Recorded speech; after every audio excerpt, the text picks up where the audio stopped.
Mais d'abord, gros plan sur le vote protestataire et son influence prévisible sur ce scrutin avec Pierre-Henri Holderbaum.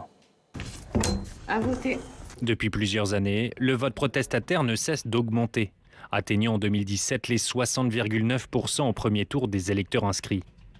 Pour le directeur du Cevipof, deux critères renforcent cette contestation. Il y a une dimension que je dirais objectivable, c'est-à-dire des électeurs qui sont profondément insatisfaits de la vie qu'ils mènent, que le politique ne peut pas changer leur destin individuel. Deuxième dimension, plus subjective, on est dans les affects, où finalement ce sentiment que le vote, l'acte de vote, l'instrument de vote, ne rend pas totalement compte de la possibilité de faire confiance aux représentants élus. Pour le premier tour, les intentions de vote en faveur des candidats protestataires semblent se renforcer. À gauche, 17% en moyenne pour Jean-Luc Mélenchon. Et à droite, autour des 21% pour Marine Le Pen, 9% pour Éric Zemmour. Deux raisons pour lesquelles on peut être amené à voter pour des forces politiques qui apparaissent comme étant aux extrêmes.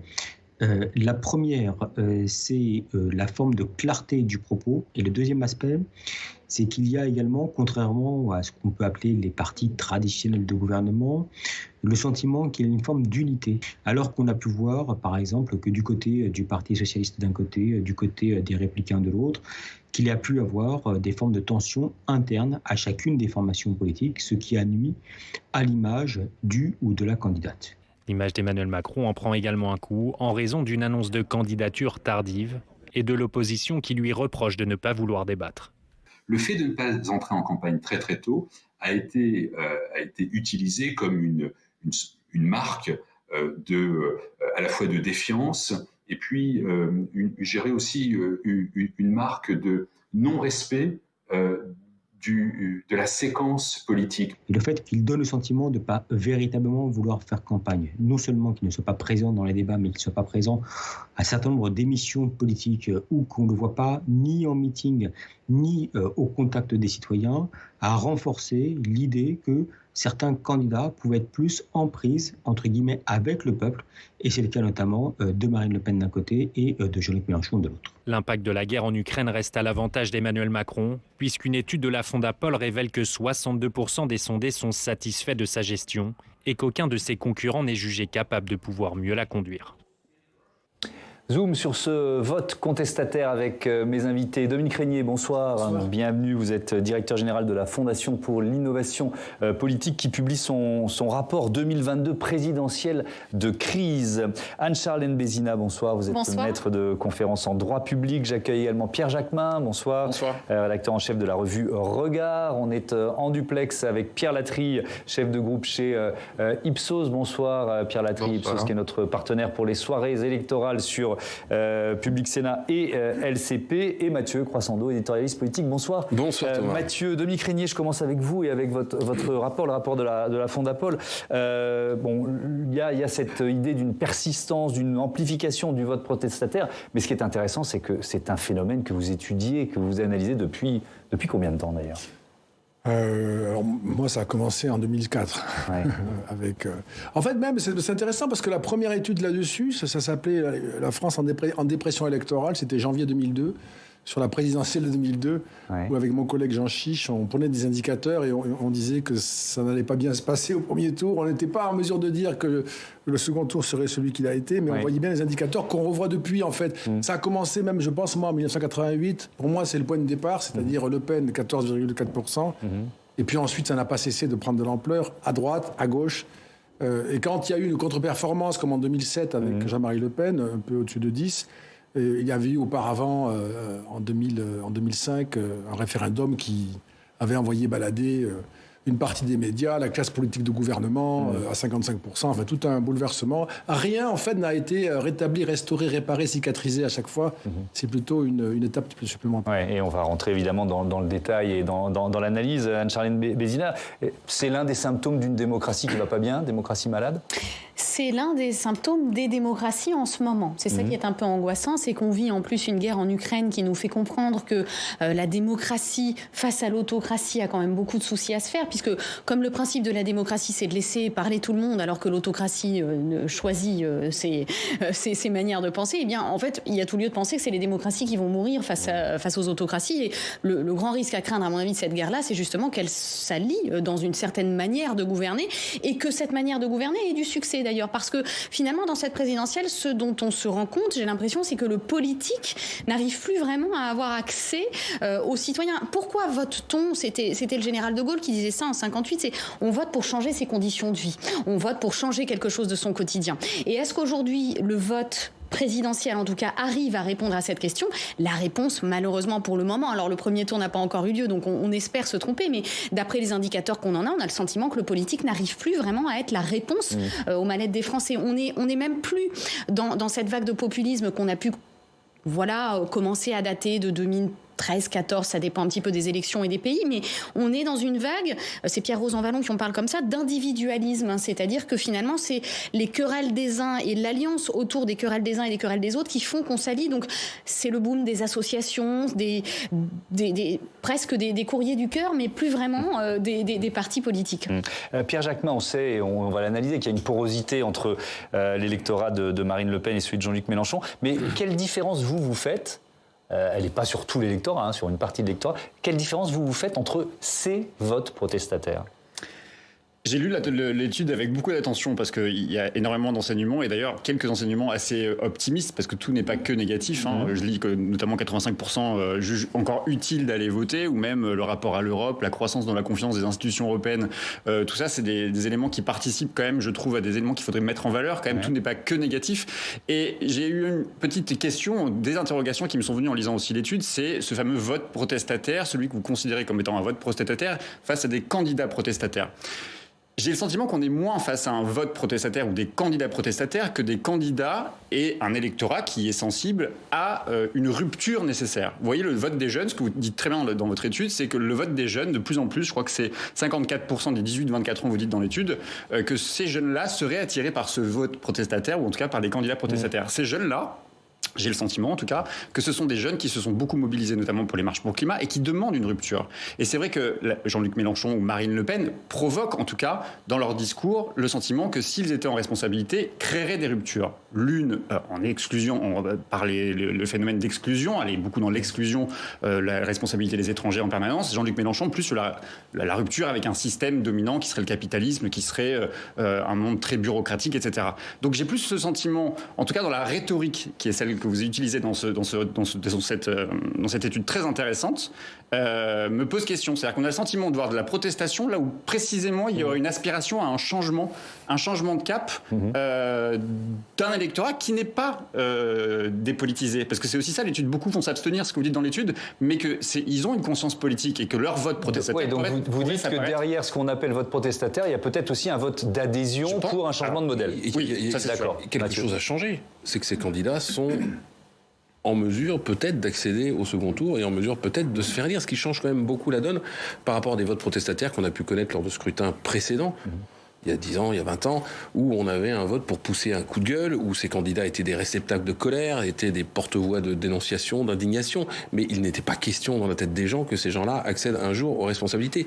Là, on a une offre qui s'inscrit dans cette tradition protestataire et qui offre chacune un changement de paradigme. Vous l'avez dit, Pierre Jacquemin, Jean-Luc Mélenchon propose un changement de paradigme institutionnel, économique, écologique, social, bref, c'est un changement. Et Marine Le Pen propose, elle aussi, un vrai changement de paradigme par rapport à la société dans laquelle on vit aujourd'hui, par rapport à notre modèle politique. Donc, on est passé de la protestation, d'une certaine façon, à la transformation. Pour l'instant, il y a toujours ce plafond de verre qui fait que ces candidats protestataires n'ont jamais pu être en mesure de rassembler 50% des voix plus une au second tour. Mais la façon dont on les regarde, la façon dont on place en eux soit nos espoirs ou notre détestation a quand même beaucoup changé parce que ils sont vraiment aux portes du pouvoir. Alors, je vais donner la parole à Pierre Latry. On va regarder d'abord, Pierre, le dernier sondage que vous proposez avec Sopra Steria pour France Info et le Parisien, où on voit, je parlais dans mes titres de ce trio de tête, ça se confirme jour après jour. On a un Emmanuel Macron à 27% d'intention de vote, Marine Le Pen 22%, Jean-Luc Mélenchon à 17%. Puis ensuite, il y a un deuxième groupe, Éric Zemmour, Valérie Pécresse, Yannick Jadot.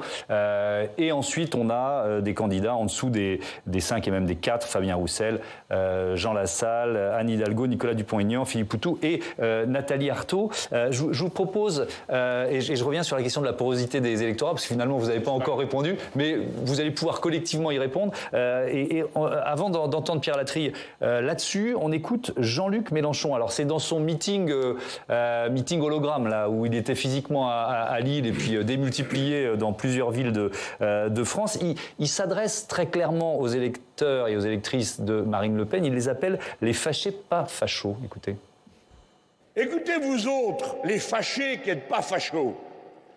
À la fin, où ça vous mène, cette histoire d'essayer de porter cette femme au pouvoir? Où y trouvez-vous quoi que ce soit dans ce qu'elle dit ou ce qu'elle fait qui ne soit pas entièrement teinté d'une sorte de mépris de classe?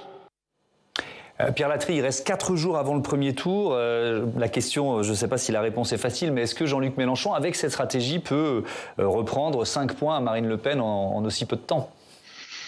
Ça paraît un petit peu compliqué quand même. Il ne faut pas oublier déjà que le clivage droite-gauche conserve une certaine forme de réalité pour les électorats et que donc ce n'est pas forcément si simple que ça d'attirer à lui des électeurs de Marine Le Pen. Ensuite, la deuxième chose qu'il est important de noter, et je reviens du coup un petit peu sur ce que vous disiez avant, c'est qu'il y a dans le vote protestataire et dans le vote pour les candidats protestataires un vote d'adhésion aussi aujourd'hui. Quand on interroge les électeurs potentiels sur est-ce que ce vote est un vote d'adhésion ou un vote par défaut, les 2 candidats qui ont le plus de votes d'adhésion, c'est Éric Zemmour et Marine Le Pen.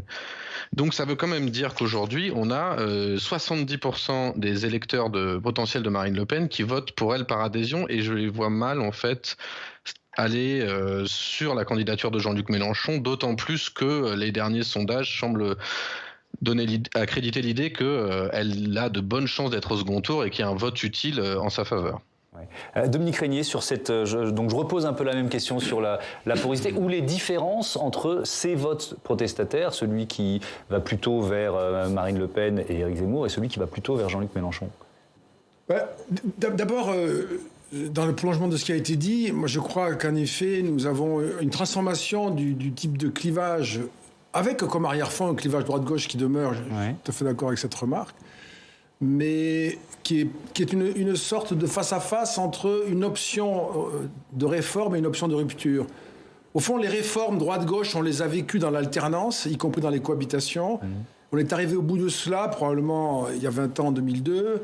Et maintenant, c'est plutôt la question de savoir si c'est une rupture ou une réforme qui se continue. Et aussi, ça signifie, est-ce que l'on va vers la confrontation entre nous, parce que nous n'arrivons pas décidément à nous comprendre, ou est-ce qu'on est capable de fabriquer un compromis ? C'est ça qui est désormais, nous sommes dans cette étape-là. Et je crois que quand on regarde les intentions de vote, qu'on fait le total des candidats de rupture, on est autour de 50%, donc c'est quand même quelque chose qui est historique.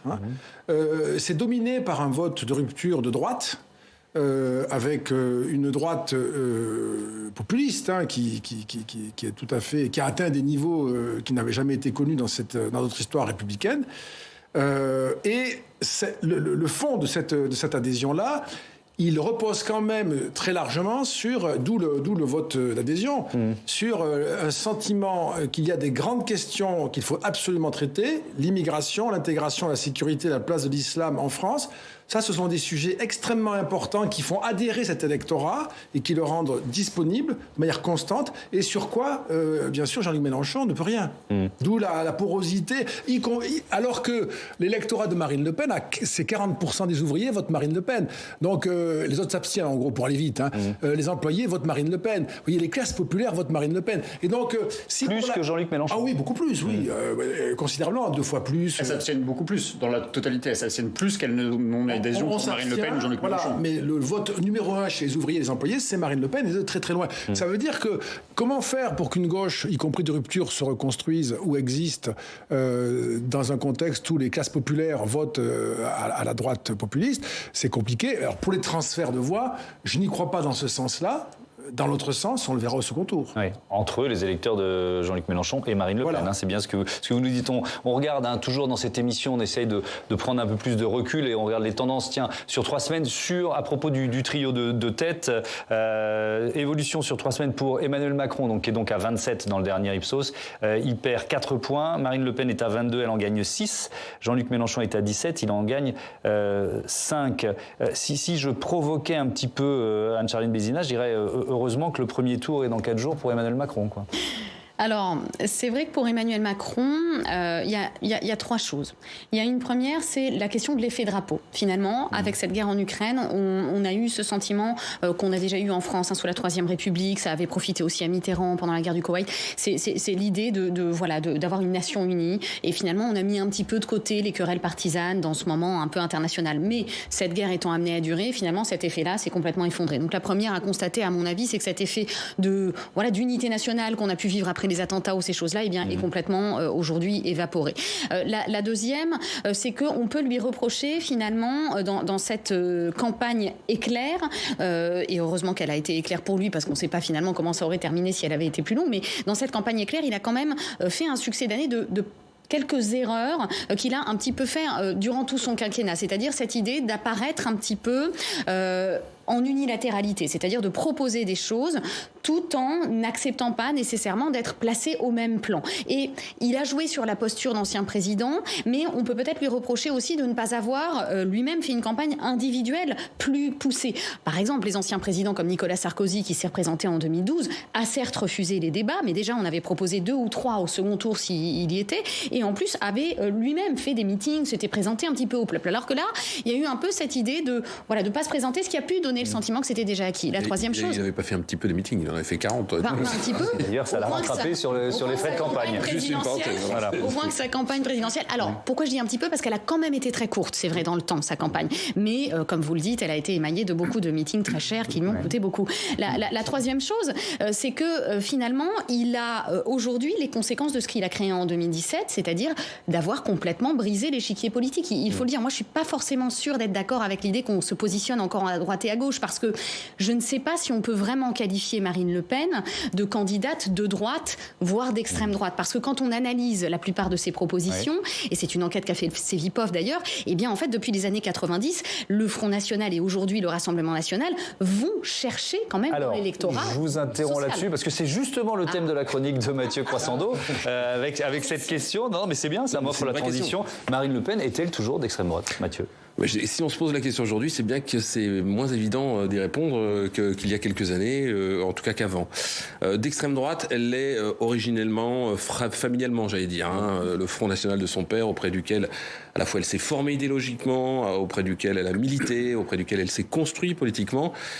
Ce Front National-là, il s'inscrivait dans la longue tradition de l'extrême droite française. On rappelle que d'un point de vue historique, ce sont des faits. Il a été fondé par Ordre Nouveau, qui était un parti néofasciste, pour être sa vitrine électorale en 1972. Donc, traditionnellement, historiquement, ça vient de là.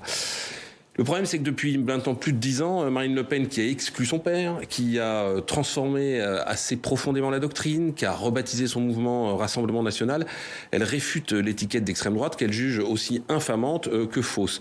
Le travail de dédiabolisation qu'elle a entamé et approfondi depuis 5 ans, là encore, à la fois sur le fond et sur la forme, a brouillé encore un peu plus les repères. Et puis l'éruption sur la scène politique d'un Éric Zemmour plus à droite, plus radical, plus extrême, plus xénophobe, a recentré de facto Marine Le Pen. Ce matin, dans le Figaro, elle réfute encore cette étiquette, expliquant que le paysage politique s'est recomposé entre nationaux et post-nationaux, donc ce qui est une autre lecture que droite-gauche, avec une phrase qu'elle dit, c'est quand même une dialectique extrêmement vintage, cette façon de crier au loup sans jamais l'étayer est datée, c'est une forme de paresse intellectuelle du système. Emmanuel Macron joue sur les peurs, il va désormais devoir revoir son argumentation.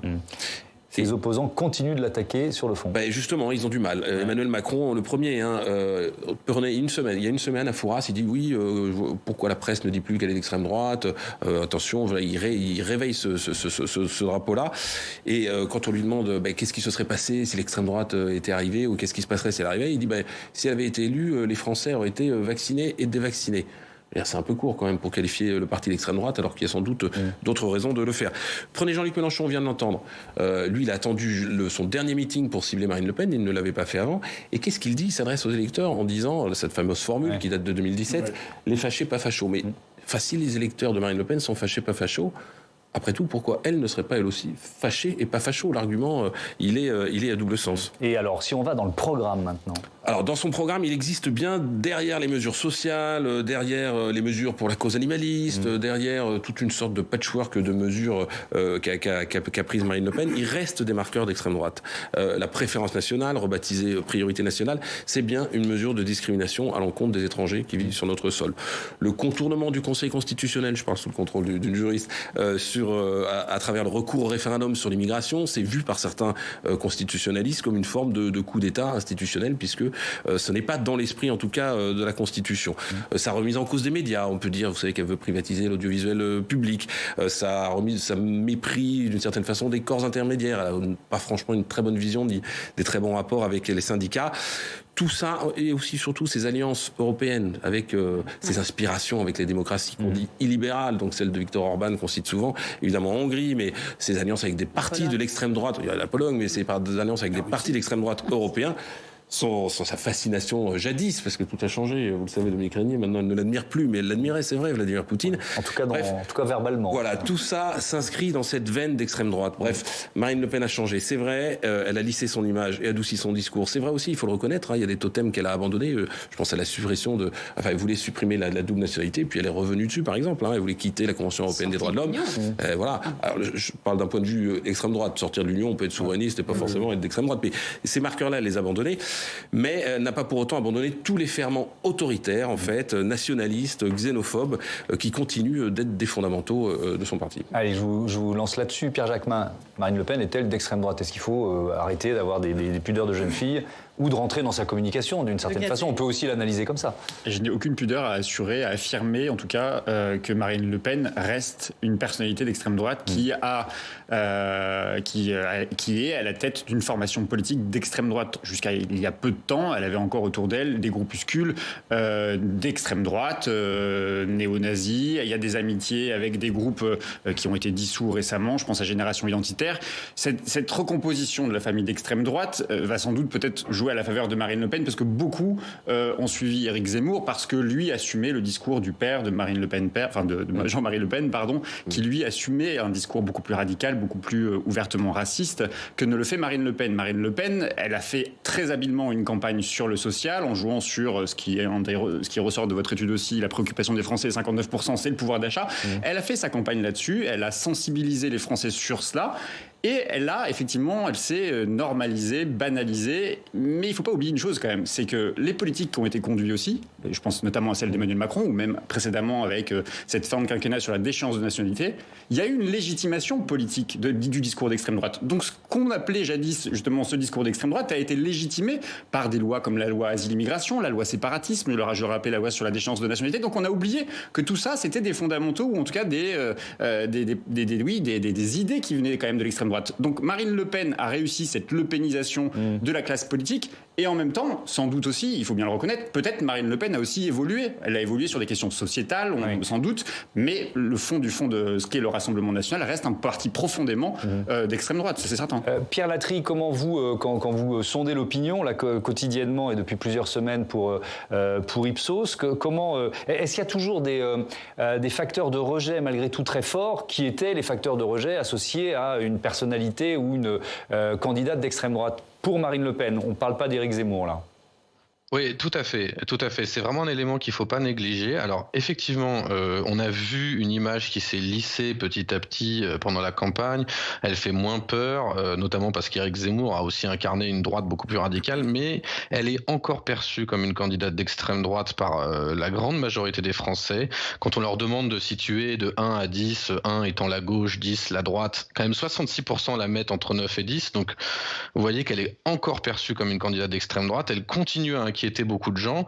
Et effectivement, peut-être qu'Éric Zemmour a un peu centralisé l'attention sur l'extrême droite la plus radicale et a été perçu comme peut-être le candidat le plus radical. Mais si elle se retrouve au second tour face à Emmanuel Macron, lui ne sera plus là. Et l'inquiétude vis-à-vis de son positionnement à elle risque, à mon avis, de ressortir. Et on voit qu'elle continue à être une source d'inquiétude pour un grand nombre de Français. Dominique Régnier, je vous écoutais ce mercredi matin sur RTL avec Yves Calvi dans un débat qui était passionnant. C'est pas un terme que vous employez forcément. Vous disiez la droite de la droite. Est-ce que vous qualifiez Marine Le Pen extrême droite? La difficulté, c'est qu'extrême droite, c'est une catégorie politique de dénonciation qui a toute sa légitimité et sa raison d'être. Et quand on veut l'appliquer dans la description objective d'un phénomène politique, on est en difficulté.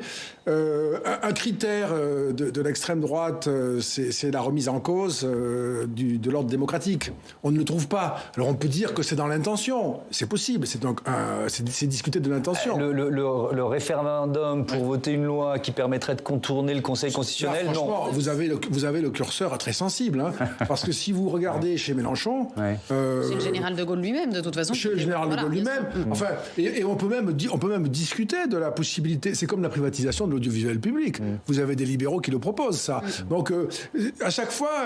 Non, mais la contestation des grands tribunaux, comme la Cour européenne des droits de l'homme, ce genre d'institutions qui n'ont pas la faveur de Marine Le Pen, participent quand même d'un sentiment où on se dit Marine Le Pen, présidente de la République, qui, quand même, en termes de démocratie, on va avoir un sujet quand même. C'est nécessairement un marqueur de l'extrême droite, parce que si on prend les catégorisations de Jean-Yves Camus, de toute façon, les définitions, elles ont beaucoup changé de ce que c'est que l'extrême droite. Parce qu'il y a des populistes de gauche qui proposent la sortie de toutes les conventions internationales possibles. Voilà, donc... Mais alors, il y a un terme qu'on a employé plusieurs fois sur ce plateau, dans nos débats, qu'il faut bien prononcer, des démocraties illibérales. La France rentrerait peut-être dans cette catégorie, Anne-Charlotte Bézina, si Marine Le Pen... Mais je ne sais pas, mais si Marine Le Pen l'emporte... À l'instant, oui. Alors moi, je ne suis pas sûre que ce concept de démocratie illibérale, et c'est vraiment une question qu'on a entre politologues, constitutionnalistes, existe vraiment. Parce que pour moi, une démocratie est fondée sur le dogme de libéralisme et des libertés politiques. On a dit cette phrase qui a été attribuée à un président des États-Unis, mais qui en réalité vient d'Aristote, la démocratie pour le peuple, par le peuple, avec le peuple. Donc, comment penser une démocratie par l'illibéralisme? Alors, pour moi, c'est juste pour ces démocraties autoritaires, enfin, pour ces régimes autoritaires, un habillage qui consiste à dire, mais non, voyez, nous continuons à être des démocrates et à solliciter des élections qui n'ont pas d'opposition, qui n'ont aucune légitimité, qui ne sont pas... D'ailleurs, la commission de Venise qui examine ces différents procédés électoraux n'en valide pas un seul sur les différents, je pense à la Hongrie, la Pologne, etc. Donc moi, ce concept de démocratie libérale, j'ai quand même déjà beaucoup de mal. Et oui, en effet, si nous rentrions dans une France d'Éric Zemmour, dans une France de Marine Le Pen, et je vais plus loin, peut-être dans la 6e République de Jean-Luc Mélenchon, nous mettrions sûrement à mal beaucoup des dogmes historiques de la France libérale et démocratique. Parce que à partir du moment où on prétend que le pouvoir appartient au peuple et que du coup toutes les institutions doivent être court-circuitées, pour moi c'est mettre fin en effet au dogme de la démocratie. Et souvent on oppose justement un petit peu la démocratie directe, c'est-à-dire le fait que le peuple, c'est un peu le discours de Marine Le Pen, d'Éric Zemmour, de dire mais non, on va redonner la parole au peuple, etc. Mais c'est le principe à mon avis d'un populisme, c'est-à-dire de vouloir parler aux émotions au lieu de parler finalement à l'intelligence politique de cette population-là. Et je crois que ces discours-là ont une responsabilité dans la déconnexion de nos partis politiques et des citoyens avec les partis politiques. Si on ne vote plus aujourd'hui, c'est parce que on nous a appris... Il y a cette phrase quand même de Beppe Grillo, qui était un élu italien, qui disait « Moi, la politique ne m'intéresse pas, je veux parler à votre émotionnel ». Et moi, je crois que c'est ça qui est le plus grave dans ce que nous allons vivre et dans ce qu'il faudra changer, à mon avis, de la République que nous vivons. De la République, de la 5e République. On va parler des indécis. Ça rejoint finalement ce que vous disiez grâce à Marion Vigoureux. Bonsoir Marion, vous pouvez nous rejoindre sur le plateau de Sens Public. Bienvenue. Donc, c'est une population, entre guillemets, assez hétérogène finalement, ces indécis. Effectivement, il y a 3 types d'indécis. Il y a tout d'abord ceux qui hésitent entre la participation et l'abstention. Il y a ceux qui ont prévu d'aller d'aller voter, mais qui ne savent pas encore pour quel candidat. Et puis il y a ceux qui hésitent entre plusieurs candidats. Selon une enquête publiée aujourd'hui par le Cevipof, 68% des électeurs sont aujourd'hui sûrs de leur choix et 32% hésitent encore. Et fait est de constater que selon les camps, ces positions varient. Ainsi, les partisans d'Emmanuel Macron, de Marine Le Pen et d'Éric Zemmour sont certains de leur vote. Ils sont dans l'ordre 82, 78 et 75% à ne pas hésiter pour le premier tour. C'est en revanche plus compliqué pour Valérie Pécresse, mais aussi pour l'ensemble des candidats de gauche, Jean-Luc Mélenchon y compris. Ils sont, le concernant, encore 34% à estimer que leur choix peut encore varier. D'où les appels récents et répétés du candidat de la France Insoumise dans ses meetings à la mobilisation et à la participation. Dans cette dernière ligne droite de cette campagne, ces électeurs flottants deviennent la cible des candidats, car on voit bien qu'ils représentent un réservoir de voix non négligeable. Et alors, si on regarde un peu plus loin dans le rétroviseur, Marion, comment cette indécision a évolué dans le temps ? Eh bien, depuis 2002, les chercheurs observent une décision électorale qui est effectivement de plus en plus tardive. En 2012, par exemple, 11% des électeurs s'étaient décidés le jour du scrutin. Et sur cette décision tardive, je vous propose d'écouter Martial Foucault, le directeur du Cevipof. Pour 2022, comparativement à 2017, on est sensiblement sur les mêmes niveaux, une petite progression de l'indécision. Donc aujourd'hui, à une semaine du scrutin, lorsqu'on a mené cette enquête, nous avons un nombre considérable d'électeurs qui sont toujours indécis. Et bien souvent, ce choix de vote va se faire dans les dernières heures, voire même sur le chemin du bureau de vote. Et ce qui rend très difficile d'indiquer que le rapport de force politique est totalement stabilisé. Non, et c'est source très souvent quand même de surprise dans le niveau des intentions de vote. Alors en 2017, les écarts entre les candidats au premier tour étaient très faibles et ces électeurs indécis auraient pu faire basculer le scrutin, notamment en faveur de Jean-Luc Mélenchon ou de François Fillon, éliminés au premier tour, qui était pourtant à peu près à 1 point de Marine Le Pen. Cette année, pour l'instant, les écarts entre les candidats restent importants. On pourrait se dire que ces indécis ne vont pas peser, mais comme la campagne se fait au dernier moment et que le taux d'abstention est annoncé comme important, il y a encore beaucoup de scénarios possibles. Je terminerai par les raisons de cette indécision. Selon le Cevipof, elle serait davantage liée à la profusion de mesures, d'annonces des candidats, de débats durant cette campagne. Et les professions de foi qui sont en train d'arriver au domicile vont être étudiées de près par les indécis. Et il suffira alors pour eux d'une phrase, d'une mesure proche de leurs préoccupations pour enclencher un vote définitif. Merci Marion. Je reprends l'un des chiffres que Marion Végro vient de nous donner, Pierre Latrille, 32% des électeurs français qui hésitent encore. Ça ne facilite pas votre travail, ça ? Non, effectivement, ça complique un petit peu parce qu'on voit bien qu'une partie des électeurs vont sans doute se décider à la dernière minute, peut-être même se décider sur le fait d'aller voter ou non. Ça complique un petit peu les choses et on voit surtout qu'effectivement c'est à gauche, vous l'avez dit, que l'indécision est la plus forte. Ce phénomène de vote utile en faveur de Jean-Luc Mélenchon favorise peut-être aussi une forme d'indécision, c'est-à-dire qu'une partie de l'électorat de gauche aujourd'hui hésite vraiment entre Jean-Luc Mélenchon et pour les électeurs de Yannick Jadot et Yannick Jadot, donc ou pareil pour Fabien Roussel, donc ça complique un petit peu les choses et ça risque effectivement, on pourrait avoir une surprise sur le score de Jean-Luc Mélenchon au soir du premier tour, vu que toute une partie de son électorat n'est pas encore tout à fait certain. Dominique Régnier, ce trio de tête, il peut arriver dans un ordre différent ? Ça, certainement. Il faut garder cette prudence-là, en tout cas, dans ce qu'on dit à 4 jours du scrutin. C'est certain, c'est pas une formule de style. Oui. Mais il y a aussi quelque chose, moi, qui m'étonne. Je trouve qu'on ne prend pas assez en considération les changements d'époque. Par exemple, la question sur l'incertitude du choix électoral, elle se pose depuis toujours. Enfin, depuis toujours, c'est-à-dire depuis qu'il existe une élection présidentielle chez nous. Mais aujourd'hui, elle n'a pas le même sens parce que c'est un niveau d'information constant. Or, nous sommes dans une phase d'événements au pluriel. Il se passe des choses, beaucoup, et c'est pas tout à fait d'aujourd'hui, mais c'est pas si vieux que cela que nous avons maintenant. C'est la première élection présidentielle en crise. Ça ne s'est jamais produit. Et donc, il peut y avoir des événements, il y en a tous les jours, qui affectent la décision, l'intention de voter de l'électeur. Et même, je prends 2 faits tout simples, mais on a un président de la République, qui, vous le disiez, qui s'est déclaré très très tard. La décision va commencer à partir du moment où il est candidat. On peut avoir l'intention de voter pour lui, mais on attend de voir s'il se déclare et puis comment il le fait. On a un candidat comme Éric Zemmour qui est un nouveau dans la troupe, et donc ça suspend le jugement, ça peut amener à le préférer puis à se reporter ailleurs. Enfin bref, si on ne prend que ces éléments-là, il y a des raisons singulières, propres à cette élection, d'avoir une sorte d'incertitude sur la décision électorale. Et donc, dans les quelques jours qui nous séparent du scrutin, y compris dans la décision que nous n'avons pas assez soulignée entre aller voter ou ne pas aller voter, participation, abstention, il y aura inévitablement de grands mouvements, mais il faut dire aussi aux téléspectateurs que les mouvements, ils peuvent être très importants et ne pas produire de résultats qui se voient, puisque si vous avez un mouvement d'abstentionnistes compensé par un mouvement de participation, vous avez le même taux, alors qu'en fait, il y a eu énormément de changements chez les électeurs, et de même pour les changements entre les candidats. Je reste avec vous parce que dans votre rapport, il y a aussi la question de l'influence de la guerre en Ukraine sur le vote, qui est quand même assez importante. Vous l'évaluez d'une façon assez importante. Oui, c'est pratiquement 1 sur 2 nous dit que ça va compter dans sa réflexion. Un peu plus d'un quart nous dit que ça le gêne dans sa réflexion, parce que ça écrase quand même nos débats derrière cet événement considérable et cette tragédie dont nous sommes tous témoins.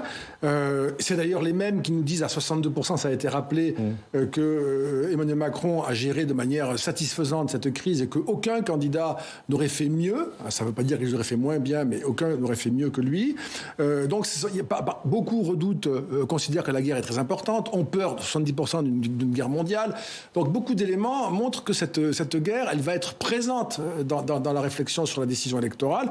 Et comme on le sait tous, l'agenda de cette guerre est tout à fait indépendant de l'agenda électoral. Et jusqu'au dimanche, si la campagne s'arrête vendredi soir, la guerre continue. Et donc on peut avoir des événements dont il faudra bien que vous rapportiez l'existence vous-même, les journalistes, et qui produiront un effet sur le scrutin. Pierre Jacquemin, il y a une information qui est connue de tous, la proximité entre Marine Le Pen et Vladimir Poutine, l'admiration qu'elle lui portait. Beaucoup d'images d'archives ressortent, mais elles datent de 2017. Il y a la question aussi du financement de sa campagne électorale, banque hongroise, banque russe qui sont derrière ce financement. Enfin, tout ça n'a pas imprimé au premier tour, mais on peut imaginer, dans l'hypothèse d'un duel Macron-Le Pen, que ce soit un des axes de campagne du président sortant face à Marine Le Pen. Oui, sans doute. J'espère que ce ne sera pas le seul, parce que je ne crois pas que ce soit de cette manière-là qu'on combat l'extrême droite ou qu'on tape sur son adversaire, même si évidemment ça fera partie de ces éléments-là. On a vu dans la première partie de cette campagne électorale, enfin plutôt dans la deuxième partie, même voire à la fin de la partie, au moment où la guerre en Ukraine se déclenche, c'est moins Jean-Luc Mélenchon et Marine Le Pen qui sont accusés de complaisance vis-à-vis de Vladimir Poutine que Éric Zemmour qui semble capter justement la désapprobation des Français qui avaient vocation à voter pour lui, qui en pâtit le plus, parce qu'il a commencé à dégringoler quasiment à partir du moment où la guerre en Ukraine s'est déclarée. Oui, mais dans l'enquête Fondapol que vous avez lu comme nous, il y a la crainte d'une ingérence étrangère, la crainte d'une manipulation par la Russie de cette élection. Il y a tout ça, et je trouve que ce qui est d'ailleurs assez dommage dans cette campagne, ça a été dit à plusieurs reprises, il n'y a pas eu véritablement de débat. Emmanuel Macron a verrouillé justement cette possibilité de devoir se confronter des idées, et ça a été dit par votre journaliste tout à l'heure, et je pense que ça a été peut-être une des erreurs, c'est-à-dire qu'une campagne politique présidentielle, c'est moins la somme, c'est moins l'addition de propositions telles que beaucoup de candidats l'ont fait, comme Jean-Luc Mélenchon qui a valorisé tout le temps ces 700 propositions. C'est vraiment projet contre projet, et la guerre en Ukraine notamment, les rapports la France peut entretenir avec la Russie par exemple, aurait dû faire l'objet justement d'un débat, c'est-à-dire qu'une confrontation de projet à projet, je pense que c'est ça que les Français attendaient. Les Français attendent moins l'accumulation des propositions, du catalogue de propositions, que où est-ce que notre président, à quoi va servir un président, à quoi sert la France de demain, où elle nous emmène, est-ce que c'est un rapport multilatéral avec les autres pays du monde, est-ce qu'on prend en compte les nouveaux enjeux géostratégiques dans le monde, est-ce qu'il faut parler avec le Pakistan, avec la Russie, la Chine, ou est-ce qu'au contraire on redevient une puissance fermée, comme Trump l'a fait, comme Biden continue de le faire, ou comme Marine Le Pen le propose, ou est-ce qu'au contraire on continue à parler avec tout le monde, malgré effectivement les rapports détestables qu'on peut avoir avec la Russie aujourd'hui. Et c'est ça qu'il a manqué dans cette période politique, qui aurait dû être l'occasion, malheureusement, compte tenu de la situation en Ukraine, mais ça aurait dû être une occasion de parler de puissance. À quoi ça sert une puissance aujourd'hui? Comment on utilise la puissance française? Moralité, Emmanuel Macron aurait peut-être dû accepter un débat d'avant premier tour, quitte à être le punching ball des autres candidats. Pierre Latry, on vous voit réagir peut-être justement sur la question de l'influence soit de la guerre en Ukraine, soit de la, on va dire, poutino-philie de Marine Le Pen sur les électeurs. C'est là-dessus que vous vouliez intervenir?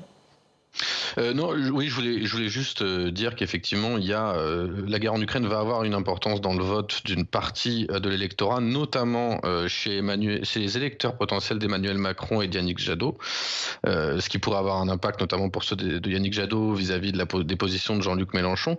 Mais je pense effectivement que Marine Le Pen, au second tour, la question de ses liens avec la Russie va être évidemment beaucoup plus importante que ce qui a été le cas lors du premier tour, puisque c'est effectivement, vous l'avez dit, surtout Éric Zemmour, qui a pâti de ses positions qui étaient aussi très pro-russes, et que je pense qu'Emmanuel Macron ne va pas se priver d'attaquer Marine Le Pen sur cette question-là. Et quand on voit l'image désastreuse de Vladimir Poutine en France aujourd'hui, quand on voit que le soutien de la population française va aux Ukrainiens, même dans l'électorat de Marine Le Pen et d'Éric Zemmour, ça pourrait effectivement lui coûter cher. Avec le petit bémol quand même que le pouvoir d'achat reste, pour le rappeler, le sujet numéro 1, le sujet principal et le sujet sur lequel le vote va se déterminer pour la plupart des gens, davantage que la guerre en Ukraine. Merci Pierre Latry. Merci à tous d'avoir participé à ce débat. Dominique Régnier, je rappelle le titre de ce rapport que vous publiez avec votre fondation 2022 présidentielle de crise. Et puis une des infos de cette fin d'après-midi, de cette fin de mercredi après-midi, Jean-Louis Borloo annonce officiellement qu'il se rallie à Emmanuel Macron. C'est pas exactement une surprise, mais voilà, ça fait partie des infos de cette fin d'après-midi. On n'en a pas débattu, ça c'est ma décision. Peut-être est-ce un signe que ça n'a pas une importance majeure. Bref. Voilà, je fais mon auto. Que les parlementaires socialistes soutiennent la candidate socialiste depuis aujourd'hui. Oui, ça c'est une info. Je fais mon auto-analyse, vous voyez. Elle n'est